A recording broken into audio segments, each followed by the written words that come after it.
The functionaries of the Obama administration, like those of every preceding regime, live in a different world than the rest of us. The distance between them and us was underscored once again when Attorney General Eric Holder invited several actors from the HBO TV series The Wire to a Justice Department media event intended to highlight the harm that illegal drugs do to children. The Attorney General, addressing the audience and naming the show's producers, said, "Do another season of The Wire. I want another season, or a movie," he said, adding, "I have a lot of power." Apparently, the Attorney General is a big fan of the show, but he's one of those lazy, inattentive fans who doesn't care to look too deeply. Among much else, The Wire depicts the moral corruption and futility of the so-called war on drugs, which has been waged mostly in the nation's poor and black neighborhoods for 40 years now. If anything, the show is a stinging indictment of Mr. Holder's predecessors and of the Obama administration, which, despite its hope and change branding, has chosen to co-sign and to continue the war on drugs rather than fulfill the wishes of the communities that swept this president and Attorney General into office. The Attorney General was right about one thing.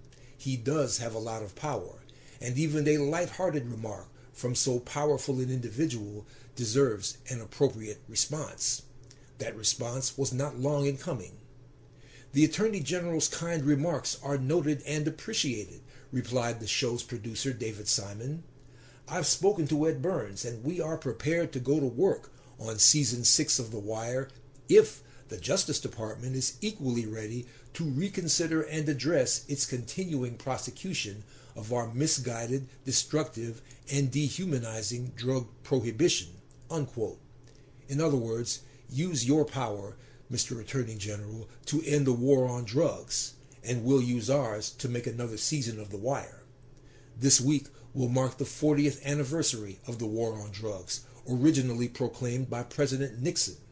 At a cost by now reckoned in the trillions of dollars, this hypocritical and futile war has been used as an excuse to selectively over-police and lock up vast numbers of mostly black and brown youth, even though their rates of drug use are statistically no higher than those of white youth.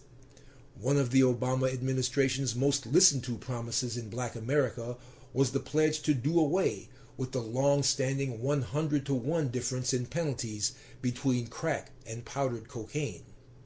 But even with the power of the Attorney General's office, the White House, and Democratic majorities in both houses of Congress, all the administration was willing to bring back was a reduction in that disparity from 100-to-1 to 18-to-1.